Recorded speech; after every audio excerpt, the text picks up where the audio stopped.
Well, no, this is not what happened. Cage got 50 years. All of them are outside of prison besides one.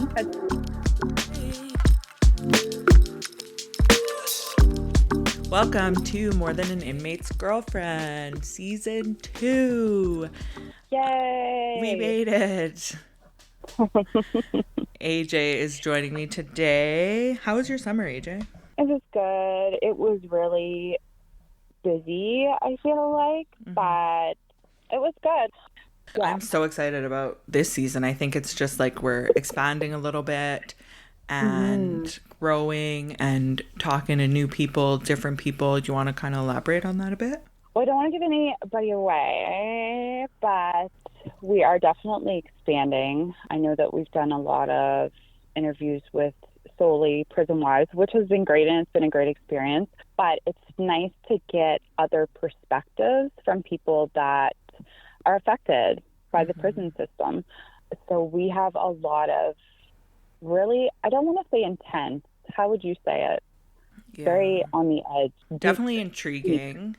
And I feel like we're trying to answer questions that we've always wondered. I agree.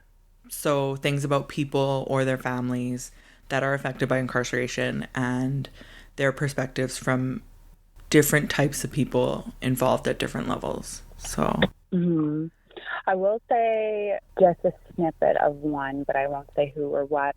We will have a female come on whose husband was put to death. And I think that that will really open a unique conversation because a lot of women whose partners are on death row face significant stigmatization, even more so than just us prison girlfriends and prison wives. So I'm looking forward to that interview for sure. Yeah, for sure. We're also going to have someone who we're really going to get in depth about rehabilitation and what it is and how does society forgive someone who does something, you know, for lack of a better word, heinous, and what it means, because we ourselves are curious about that. And what is a second chance and how does someone deserve a second chance? So I think it's going to be great. I agree. We are going to continue with weekly interviews. Just want to say that also, you guys, we're going to be doing more gift giveaways, not like all the time now, like hot to breaks, but this one that we did was so fun. The basket was so cool. The notebook, low-key, I feel like I shed a tear. And the winner is just like so amazing. So I think that is something also to look forward to seeing. Yes, cool. And then we're probably going to elaborate on different things. We're going to try out different things. We'll probably ask for your feedback on some stuff, just like sharing art and different people's businesses and just trying to kind of grow that community and promote positivity within the prison system and how we can do our part in whatever way we can. Before we get to part 2 of Andrea, I'm so excited. This part, I think, is the part where we learn more about Cage and his crime. And I'm excited. Andrea's significant other is Cage, and I was dying to know more about it because I feel like the show did not elaborate, and it killed me not knowing because I was like, why is this man incarcerated for 50 years and I don't know exactly why? So for those of you that want to know why, we're about to find out. Before we get into that, please continue to follow us on social media. Like the show. It is so important to expand into algorithms and yada, yada, yada. You guys know the drill. Please just follow the show, share it with your friends and family, share it with your loved ones. And the last thing I want to mention before we go is there are 2 people that were recently released from Nick's prison that are 2 very, very, very good friends of his. And it has been crazy. They both did more than a decade in prison for various crimes, and they are now re-entering into society, and we are just so happy for them. They have done the work to rehabilitate, and watching them navigate this new world has been really fun, and the fact that they are including Nick along the way has been a true blessing. It really shows the brotherhood that exists between these guys, and it's been really cool. watching it and listening, and I just want to give a shout out to them because they are basically family to us, and who knows, maybe one of them I'll get on to interview. Hopefully, it could be cool. Too cool. Yeah, we're sending all the good vibes for sure, definitely. Anything else you want to add before we go? I don't think so. I'm just looking forward to the second part. Yay. So can we play it, please? All right, and with that, we're off. Enjoy part 2 of Andrea. Thanks, guys.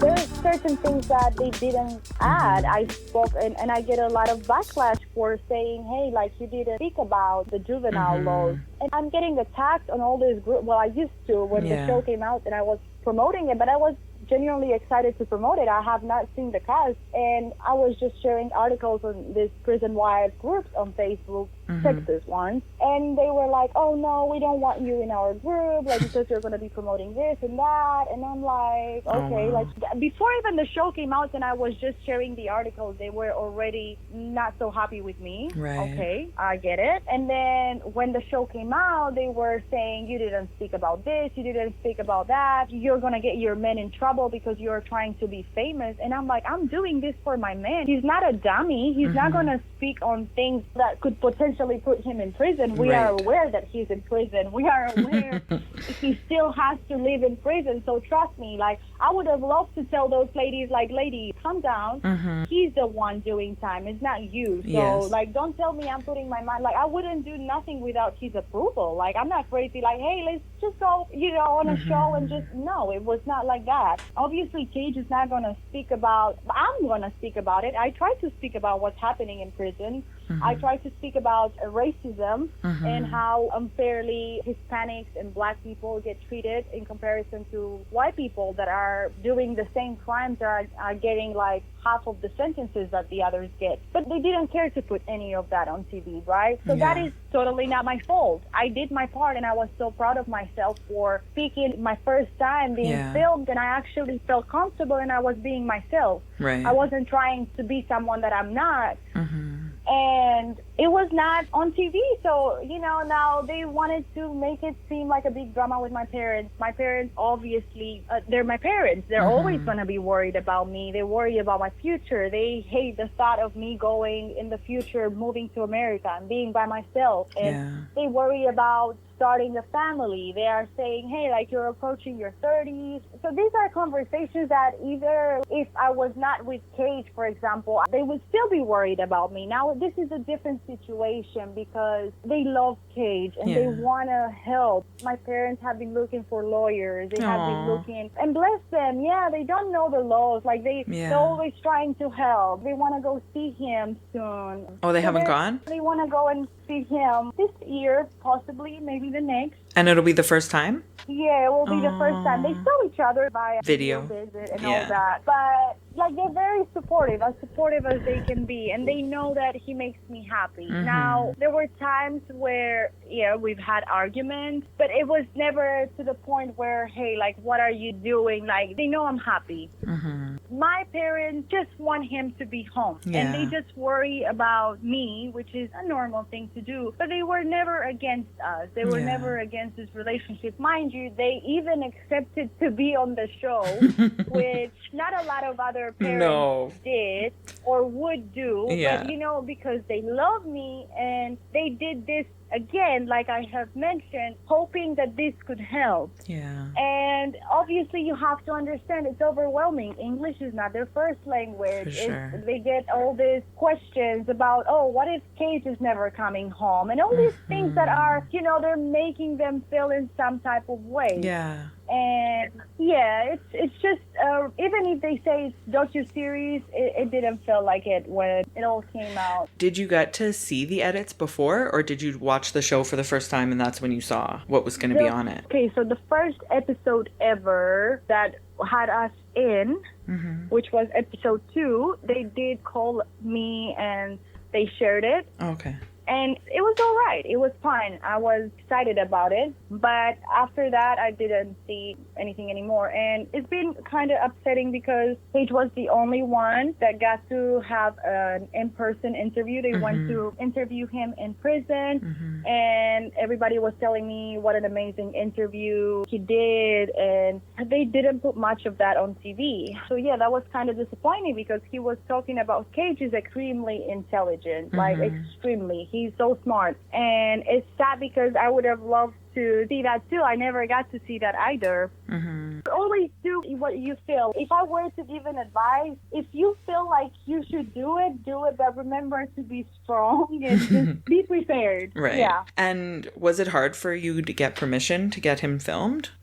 No, I don't really remember. I think it was kind of hard. I don't know about other states. Texas cannot deny media. Okay. So they're forced to, like, they were rushing it. They gave them an hour, but mind you, in this hour, they had to do the interview, plus the crew has to set up all the cameras and all that. Right. So, they give you, but they're like, okay, whatever, this is the time we give you, like, that's it. You're done. They're helping, they're trying to be accommodating, but not really. But we were super grateful that they did give us, because, they can always say no, if we're being honest right now. By law, they can't, but there's always things that can happen. Yeah. So we were very grateful that they gave us the opportunity for that. From what I understood, the other girls, the other facilities from other states didn't give the permission for them to film. Oh, okay. So they tried. Yeah. Yep. Okay. The moment I've been waiting for a very long time. Yeah. Tell me about his case. I'm dying to know about Cage's case. Okay. So he was 16 at the time, and Cage grew up with his parents divorced. He has wonderful parents. I met them both. I'm in touch with them. I speak to his mom daily, to his dad every other day, and his wife. I got to meet them in person. They're wonderful people, but he was the youngest, and he didn't grow up with both of them in the same household. And, things were rocky between the parents, and so he ended up living with his mom, but, boys are boys, and they got moved into an area where it wasn't great. His mom was a single mother with 3 boys at the time, and her whole life changed. She lost her mom that was her anchor and was the one helping her out with the kids. So her whole life turned upside down. And so she moved into an area where it wasn't like a great area for the kids. The kids were into a school where it wasn't the best influence for them. And yeah, Cage ended up getting in some school fights, and he was expelled from his school. And that's when everything started. He loved sports. Okay. And he really wanted to pursue that field, but he never got the possibility to do so because he was expelled. So, yeah, the things how they work in America, I don't know, for me, it's very, from such a young age, at least give him a chance. So he got in some trouble. Then, how old was he when he got expelled? I think he was younger. I think he was 15, maybe. Okay. And so then for this specific problem that he had, this robbery, because he has aggravated robbery, his brother was actually going out, and he didn't want to let him go out by himself. He didn't know all the other people besides one of them. Okay. There were 4 co-defendants, and 3 of them he didn't know. The other one was his brother, and the other one he knew. Okay. So they ended up, I don't know specifically, because we're also working on his case, so I don't know what I can say and what I cannot say. Fair. And so anyways, it ended up, all of them were adults. That's one thing I'm going to say. Yeah. Nobody got hurt. Okay. Now, I know people say, hey, he did a robbery. They did a robbery. Maybe they didn't get physically hurt, but they emotionally, and I agree with that. Yes, I agree. What I do not agree with is the fact that all the rest of them got half of the sentence that he got, and he was the youngest. So I agree with him going to prison. Okay, yes, he has to learn and he has to pay for his mistakes and all that. But at least I don't see it in being fair. Why? So this is what happened. They were all adults, right? Okay, yeah. And they all blamed it on him, thinking, oh, you know what? We're just going to blame it on him. He's the youngest. his brother is autistic, so he's Yeah. very easily influenced. Like, he Right. can be very easily influenced. Mm-hmm. The other people said, okay, he was the one. Because they thought, he's not going to get much time. Right. It's like, we're trying to get away from this. Yeah. Well, no, this is not what happened. Cage got 50 years. All of them are outside of prison beside one that's still in prison and got some extra time. But they're all living their lives. They were all Wow. adults. They all got like 20-year sentences. Wow. And they got out. They made parole or whatever. Mm-hmm. He has been in prison for, this year is going to be 13 years in October. And he's eligible for parole in 2037 when it's Wow. basically completing half of his sentence. Yeah. And that's where it's so unfair to me. Mm-hmm. I believe he wasn't judged fairly. Mm-hmm. He wasn't sentenced fairly. And not to mention, he had a bad attorney. He had an Yeah. attorney that had no experience in trials at all. At all. Obviously, the attorney had to tell Cage, hey, because he had to choose to be sentenced by the jurors or by the judge. And the attorney recommended for him to be sentenced by the judge. He said, just choose the judge. Trust me, he has seen plenty of criminals. He has seen people that have done horrendous crimes. Right. He's not going to be so tough on you. Wow. Yes, he was. He was given 50 years with the possibility of parole after completing half of his sentence. And he wrote down on a paper, this is what you are. And he showed it to him. You're a monster. Wow. Like, yeah. Like, how is that rehabilitating? Is it his first offense? So he was in trouble for what I told you, getting expelled. It was like the fight. Yeah. And he went to juvie for that, I believe. Okay. Something like that. Something minor. Mm-hmm. And I don't know. They just sentenced him as an adult at the age of 16. So he went into adult prison? Yeah. Wow. Well, he was going to trial. Okay. So as soon as he turned 18, he was transferred to prison. Okay. Yeah.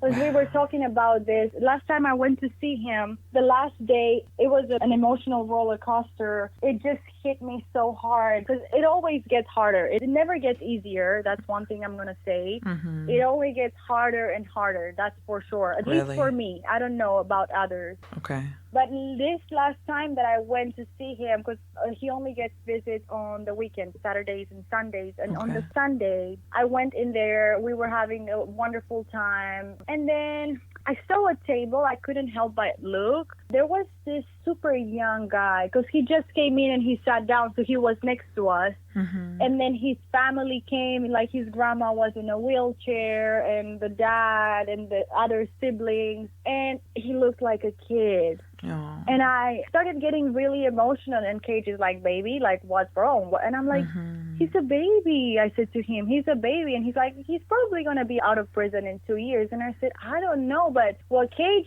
I didn't tell him right away. I ended up telling him afterwards. All I could think, it just hit me. It's like seeing him. Yeah. That's exactly where my mind took me. I'm like, first I see this super young kid in prison with this. There's a lot of horrible people in prison. Yeah. Prison is not a good place. And it's just like, I don't know, even with Cage, I'm just like, you did your time. You need to be out. You don't belong in here. And it's just, it was so sad. It hit me out of nowhere seeing that kid, and I couldn't help. Like, I was so emotional. I feel like I'm getting emotional. You talking about it. Like, I can't imagine. I promise.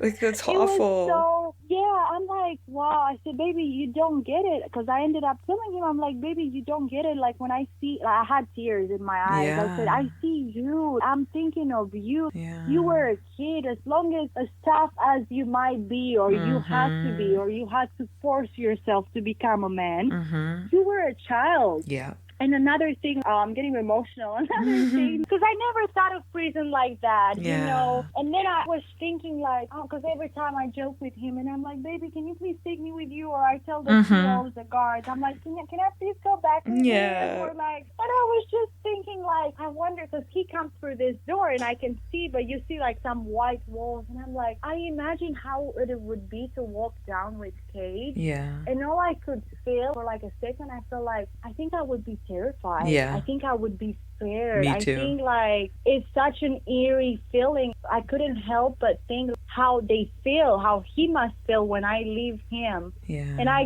get to walk outside of prison. I get to walk for a little while. I have to chill, and then I can just go about my day because I'm on holiday, right? Just have a nice dinner, a nice steak at Texas Roadhouse or whatever. But he has to go back in there, which he's super strong, and he calls me right away. He calls me right back. We drive. We were reminiscing about the visit, but it's just like him going back. It's like, it's so sad. It is so sad. I cry every time. And I don't want, I don't cry every I don't time, cry when I leave because he's so happy and he just embraces the moments that we have together. After you leave the prison. It's always after I leave. When I'm driving back to the airport, I'm crying every time. And I feel so bad. Yeah.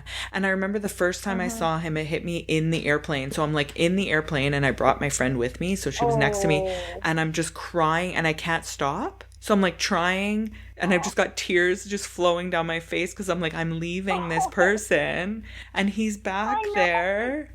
It's killer, but it means so much to him at the same time. And I'm like, I feel so bad because I'm like crying to him about how I can't help him and how I don't think it's fair that he's there. I know. It's hard. I find it really difficult too. I know. It reminds me of, so I don't cry. I don't cry every time. And another thing that happens to me every time I go there, or most of the time, the weather is so gloomy, right? It's like there's clouds. As soon as I leave the visit, the sun comes out. And I just look up in the sky and I say, thank you, God, for allowing me to come and see him and for being able to spend time with him. And I remember when we got married and I visited him that weekend, and I don't know, that was one of the hardest times ever since we've been together because that trip was so magical. It was so beautiful.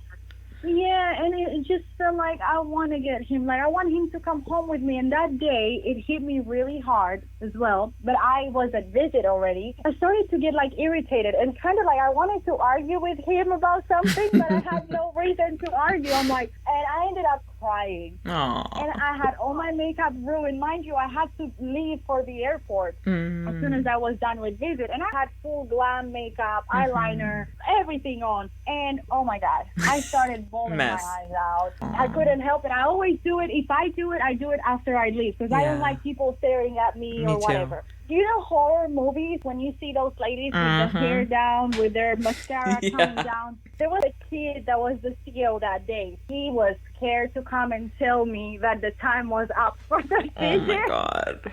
He didn't even want to, and I left, and it's like, damn, the walk of shame. Like, I don't want these people looking at. I hate to cry in front of someone or somebody. And you're alone after, you know? Yeah, I'm like, oh. There's nobody there. Like, please. Yeah, I don't even like to cry in front of people. I don't mind crying in front of Kate. But other people, like, I'm not. Like, I'm always like this bad bitch, like, you know, confident, this and that. Like, the appearance, I'm a lady. I don't do that in public, but no, it's just like I couldn't help it. Yeah. So, juvenile justice in Texas. So what's it like right now? How is it moving? What are people doing? It sounds insane to me that a 16-year-old got 50 years for that. Yep, and it's more common than you think. So there is this group of this wonderful lady called Diana Sturgeon, and she's in charge of the Epicenter family. They have been trying for years to pass this law for juveniles. Okay. It's the second look, bill, same. second look bill. We have the same one. And they're amazing. They go to the Capitol, and, you know, it gets so close every year. Last year, it got super close. But hopefully this year, good things are going to happen and it's going to get passed. I believe it's going to get passed eventually. And I'm always, like you said, times change. Texas, for example, the laws are super old. And I believe a lot of them should be changed. And it's more common than people think. There's a lot of juvenile inmate. Is crazy. And it's crazy because they get sentenced very excessive.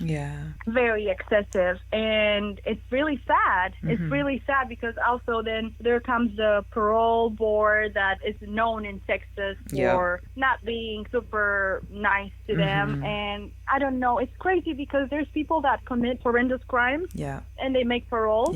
And I fully, truly believe that they give, I know personally people that have their husbands and have been in prison for like 20, 30 years, and they have been denied parole 4 times. Wow. Mind you, they had no cases in this during this time. They did not get in trouble. Wow. They completed all the courses. Like, it's more common. You know, you do everything they're telling you to do. And a lot of the times they say, the reason why we're denying parole is the nature of the crime. But you cannot change the nature of the crime. Right. That's something you can never change. That's why they went to prison. Yeah. But I'm talking about, you know, they have the possibility of parole and they have tried. Sometimes they get set off for a few years. And it's crazy because other people that sadly have done things against children or women or other stuff, they do make parole. Yeah. And those people do end up back in prison. Sometimes I only think like this is all a business also because they make money off of them. And not only that, it's like nearly as saying, hey, they know that these people are going to come back to prison, like the ones that do horrible things and they give them parole, right? And they know they don't have to worry because they'll reoffend and come back to prison. But those like are in, for example, your men's case or mine. Yeah. Right? Like Cage's situation or other people that I know, they said, oh no, they have changed. They're not going to come back. So we're going to keep them a little longer. Exactly. The recidivism rate of young offenders and juveniles that are given long sentences and they manage to make it out, the recidivism rate is next to nil because you scared them straight is what happens. Yeah, they're that's so terrified to ever step foot. Like if Nick touches grass again, he will never do anything. We laugh about, I tell him like when I'm driving and I see someone driving really slow, I'm like, that's going to be you. He's like, yeah, man, cruise control at 5 miles under. Like, he's like, I'm not getting pulled over for nothing, you know? I know. And it's sad. And the thing is, we're talking about, and what you've said is, and when I teach people and people learn about Nick's case and they're like, oh my gosh, that can't be possible. There must be more to the story, or they can't really do that. Like, how do they do that? And I'm like, no, actually, and I tell Nick too, you're not the exception. You're the norm. This is normal. Yeah. This is everywhere. It's not a special case. It's a case that everybody is getting. You know, there's thousands of kids or young offenders that are getting these excessively long sentences across the country. And nobody knows because we just assume as law-abiding citizens that whoever goes to prison deserves to go to prison. And we don't think about it. Yeah. Until we're exposed to this. And then it's like, wait a minute. Yeah, something doesn't make sense here. But nobody knows. It's crazy. I know. Yeah. And to me, you see, it's very crazy how the justice systems work in the U.S., right? Or like Canada. Even Canada with the United States are very different. Canada, from my understanding, has conjugal visits, where the U.S. only has 4 states that have conjugal visits. Yeah. Not only that, but what I'm trying to say is each state has its own rules. Laws, and its own laws. And it's like, wow. Yeah. For us Europeans, he wouldn't have stepped a foot inside prison for adults. Yeah. Never, ever, ever. Yeah. Never. And I watch all these true crimes and I see all, and I can't help it but get mad. I'm like, wow. Like this guy that was on the show I Am a Killer, he killed both his grandparents, both of them, and he got 30 years. Are you kidding me? Yeah, I know. And I'm not saying that. I just believe that it's very unjust. Like, maybe somehow if the crime was different, it would have been justified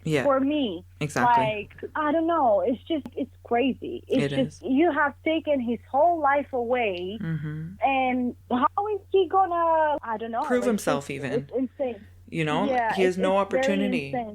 And like you said, Nick talks about it often. If he was in a different state, he would have been sentenced differently. Like he automatically got life without parole. There was no talk about it. It's just, that's the law. This is where you were decided that you fell in under. And because of that, you are getting a life without parole sentence. But let's say he was in Washington or California, he would be out. He wouldn't even be there. Yeah. You know, and it's just so happens that the state that they're in, they have to follow those laws. So like you said, it's so variable everywhere. And you're either lucky to be in a state that's a little bit more progressive or you're not. You're still in the archaic laws states that, you know, are so far behind.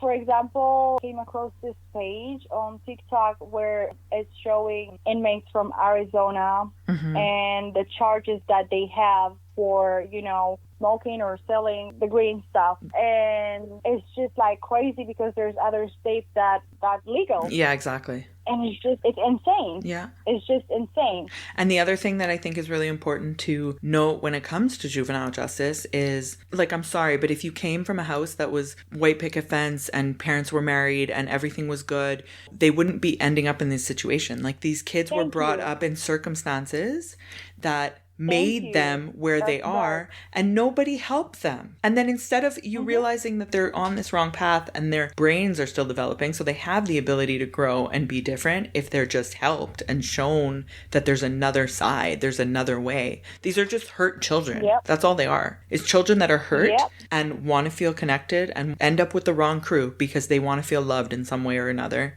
Or they don't understand what they're doing and the impact of what they're doing. And then they're thrown into prison and just basically it's like they grow up their whole lives and they end up down these paths thinking that nobody loves them. And then this thing happens because they think no one loves them. And then we just prove that no one loves them because then we send them to jail for 50 years. It's just wild to me. Yeah, that's not real. But okay, yeah, like I said, like both me and Cage, agree. There's people that deserve to go to prison. Absolutely. Absolutely. But there's also cases in which, for example, he's okay. How is he benefiting the society by being locked up, like giving him this long sentence? Like, okay, I would understand if it was only him, but when it comes like he has co-defendants, and it's just like there's things that don't make sense to me. And maybe for sure I'm not well educated in that area, but it's still making zero sense to me. Yeah, agreed. I'm still learning a lot about it too. I feel like there's so many things that we can learn from these situations. I'm still learning. I'm not even going to say that I even know like 10% of what it's all together. Of course. Like, I'm learning something each day, and I am amazed more and more. Not in a good way, unfortunately. I know. It's sad. It's sad. And I'm not, you see people, they have the misconception of thinking about us like, oh, like they want pity, they want this, they want that, like, because they're dating something. Like, no. At the same time, yes, we go through our moments. We have days and days where, like we said earlier, like we end up breaking down or on the way out and we just cry ourselves out. But I wasn't aware that I'm going to fall in love. But I fell in love. And exactly. we both got into this relationship and we both agreed to make this work. But I'm not expecting pity from people. No. Or not that I know what I got myself into, but I'm normal to be expecting people to feel in some type of way or being judgmental. It's totally normal. Now, there's ways how you can do that. You cannot say it at all, or you can say it in a nice way, or you can keep it to yourself. But, like, I don't like how a lot of people are trying to say that we're trying to victimize ourselves and just like we are blind because we are in love with them and they're all super bad people. I know. No, it's not like that. There's people that are free out there in the world, in the free world, and they're worse 100%. than a lot of inmates. Yeah, for sure. And it's just that awareness. I think that's the goal of this, but like giving that awareness that, yes, you're right. We don't expect you to pity us, but we want you to see the reality of what's going on. Yeah. Because it could happen to anyone. It could happen to anyone.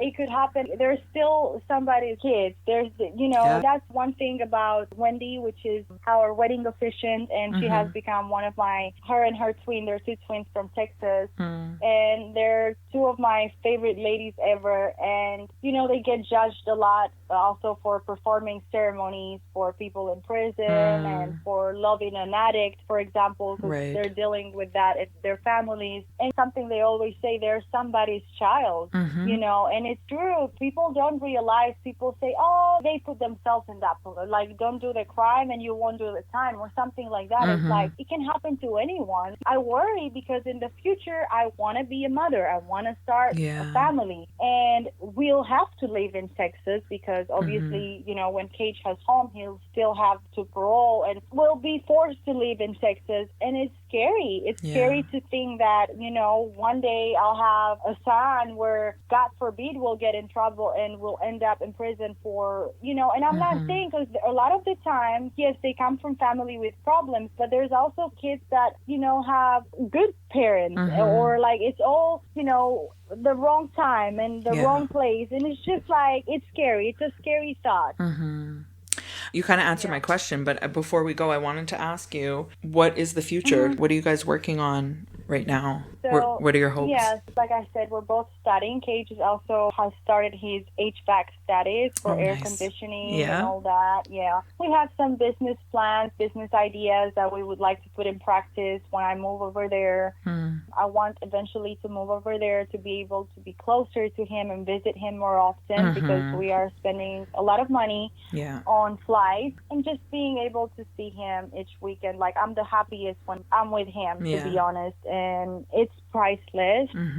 And yeah, he's still working on his book, but he's been very busy. And we have some exciting things coming up. Like I said, we're working on his case and, you know, working on bringing him home sooner. That's the plan.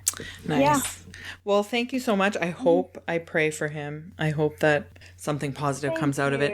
Like I tell Nick, it just takes one judge. Or it takes one senator, you know, to push. So we just have to wait. And all the negatives that come in between, we just take them and we absorb them. And they're a learning lesson and you move on until something good happens. Exactly. That's the only way. Yeah. I feel the same. And I believe in miracles. Me too. You know? Like, I do believe. Me too. I believe in them. So things can change. Yeah. And exactly like you said, it only takes one person. Exactly. Well, thank you so much again, and thank you for sharing his case. I'm so glad that I got the opportunity to learn more about it and talk to you about it and share what actually happened and about his case and the injustices in it. So thank you so much. And your relationship as an international wife. Thank you. Yeah. All right. Thank you. Take care. Bye.